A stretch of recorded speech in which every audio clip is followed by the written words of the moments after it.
कानून बनाने का मॉडर्न सोर्स माना जाता है।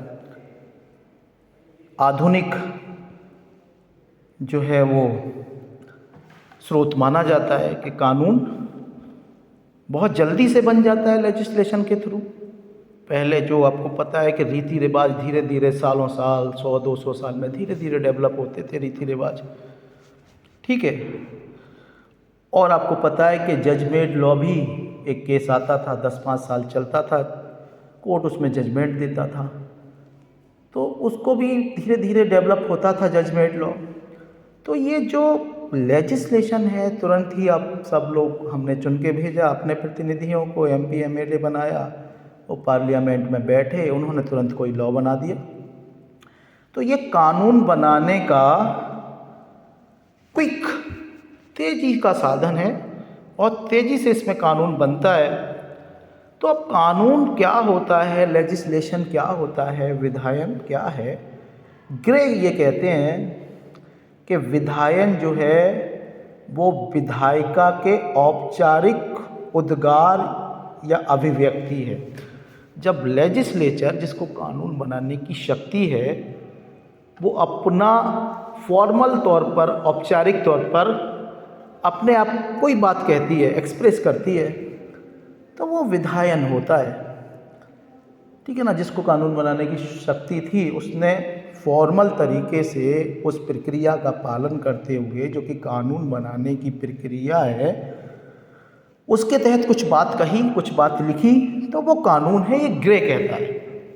अब यहाँ पे जो फॉर्मल वर्ड है जिसको हम औपचारिक हिंदी में बोलते हैं, वो उसका इम्पोर्टेंस काफ़ी ज़्यादा है, क्योंकि इसका मतलब ये है कि विधायी जो प्रोसेस होती है, कानूनी प्रक्रिया होती है, लेजिस्लेटिव प्रोसेस होती है, आपको पता है कि कानून बनाने के टाइम एक ख़ास प्रक्रिया का पालन किया जाता है, ठीक है ना। ख़ास प्रक्रिया क्या होती है कि साहब एक कानून की ज़रूरत महसूस की गई कि साहब समाज के लिए ये कानून ज़रूरी है, और समाज से इस बात की आवाज़ आ रही है कि ये कानून होना चाहिए।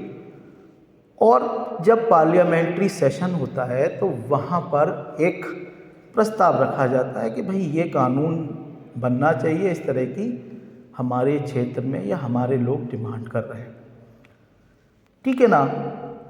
उस प्रस्ताव पर बहस होती है, उसके फेवर में 50% या उससे ज़्यादा लोग जब वोट कर देते हैं तो वो होता है कि हाँ साहब बना सकते हैं कानून इसको।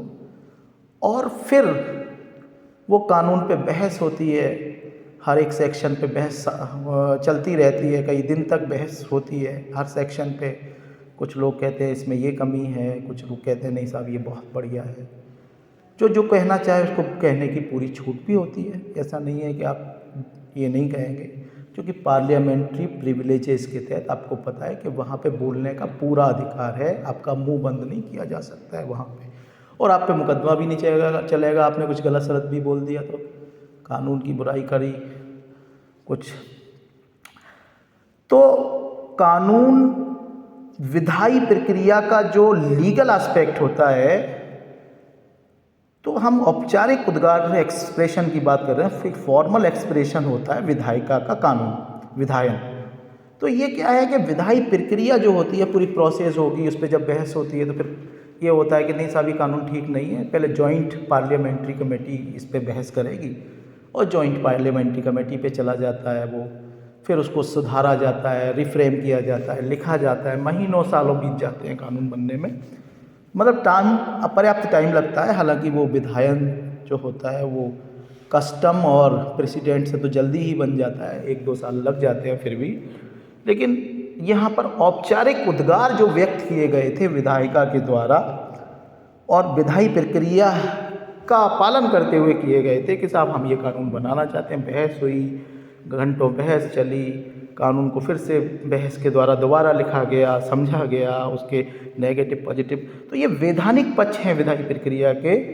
तो ये औपचारिक उद्गार विशेष महत्व रखता है कि फिर बन के ये आया कि कानून ये होना चाहिए।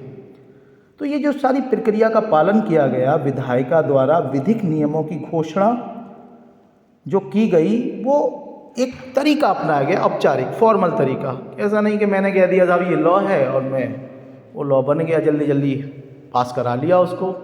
देखा कि आज जो है विपक्षी पार्लियामेंट में नहीं है, सेशन में नहीं है, तुरंत जल्दी से कानून रख दिया और जल्दी बना दो उसको, कानून पास करा दिया।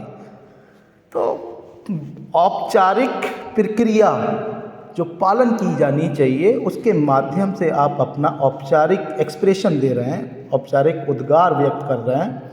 तो इस वजह से ग्रे ने इसको लेजिस्लेशन को विधायिका के औपचारिक जो है उद्गार कहा है कि ये औपचारिक उद्गार हैं विधायिका के, फॉर्मल एक्सप्रेशन है, लेजिस्लेचर के फॉर्मल तरीके से प्रक्रिया का पालन करते हुए बनाया जाता है। अब ऑस्टिन क्या कहता है? ऑस्टिन ये कहता है कि विधायी एक्ट के बिना लीगल रूल बनाए नहीं जा सकते हैं, यानी लेजिस्लेटिव एक्ट के बिना लेजिस्लेशन नहीं बनाया किया जा सकता है, आपको लेजिस्लेटिव एक्ट करना पड़ेगा। तो ये जो लेजिस्लेटिव एक्ट है वो क्या होता है कि विधायी कृत्य होगा तभी कानून बनेगा, लेजिस्लेशन तभी होगा जब लेजिस्लेटिव एक्ट होगा। तो देखिए, जब जज कोई नए कानूनी सिद्धांत बनाते हैं केस में, एक नया सिद्धांत दिया कि भी बेसिक स्ट्रक्चर है, तोड़ नहीं सकते हैं, कानून बना लीजिए, ये नया सिद्धांत आया, विधिक सिद्धांत। तो जब भी जज ऐसा करते हैं तो उसके आधार पर कुछ नए नियम जो है कानूनी बनते हैं, कानूनी नियम बनते हैं। तो जो ये ऐसा काम किया जा रहा है जज के द्वारा कि नया लॉ बनाया जा रहा है, अब सवाल ये है कि फिर वही बात आएगी कि सब जज को तो लॉ बनाने का अधिकार नहीं था, जज को तो न्याय का प्रशासन करने का या कानून का प्रशासन करने का अधिकार था, उसको लेजिस्लेशन करने का अधिकार तो नहीं था, उसने कैसे लॉ बना दिया।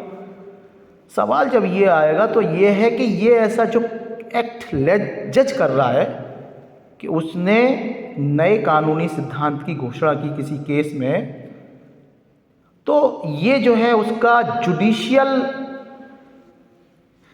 राइट जो है उसके परव्यू में नहीं है ये जो उसने कानून बनाया है, बल्कि ये उसके विधायी अधिकार में आ जाता है। क्योंकि आपको पता है कि विधायिका ही लॉ बना सकती है, ना तो जुडिशरी लॉ बनाएगी ना एग्जीक्यूटिव लॉ बनाएगी। तो ये जो जज मेड लॉ होता है कि उन्होंने कोई नया विधिक सिद्धांत बनाया, जैसे बेसिक स्ट्रक्चर डॉक्ट्रिन दिया, तो सब ये क्या था? ये एक जुडिशियल काम था या एक लेजिस्लेटिव काम था, ये एक न्यायिक कार्य था या एक विधायी कार्य था? तो ये माना जाता है कि सब चूंकि विधायिका ने या संविधान ने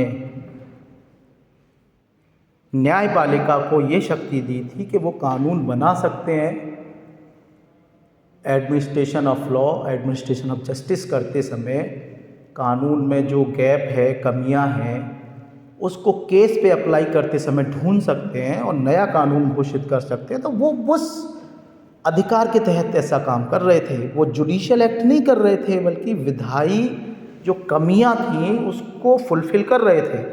विधायी जो कमी थी, गैप था कानून में, उसको ढूंढ के उन्होंने उसको फिल कर दिया। भाई यहाँ से यहाँ तक तो मैंने जाने का रास्ता है, यहाँ पे मैंने गड्ढा खोद दिया। अब भाई कानून में कमी तो है, ये गड्ढा खुदा हुआ है बीच में, इस गड्ढे को कैसे भरा जाए? तो विधायिका ने कुछ गैप छोड़ दिया था, जुडिशरी ने उसको केस जब उसके सामने आया उसको ढूंढ लिया और नया कानून बना दिया। तो इस तरीके से ऑस्टिन जब ये कहता है कि विधायी कृत्य के बिना विधिक नियम निर्मित नहीं किए जा सकते हैं, यानी जब भी कोई कानून बनेगा तो उसको हम जुडिशियल एक्ट बोलेंगे, उसको विधिक जब एक्ट होगा तो उसको लेजिस्लेटिव वर्क बोलेंगे, हम उसको जुडिशियल वर्क नहीं बोलेंगे। तो जज जब लॉ बनाते हैं तो वो भी उनका लेजिस्लेटिव एक्ट होता है, क्योंकि लेजिस्लेचर ने उसको कानून बनाने की शक्ति दी होती है कि जब भी आप केस सुने तो नया कानून बना दें, कहीं कमी हमारे काम में लगे तो उस कमी को पूरा कर दें। तो ये जो है ऑस्टिन के हिसाब से जो है वो लेजिस्लेशन की डेफिनेशन है।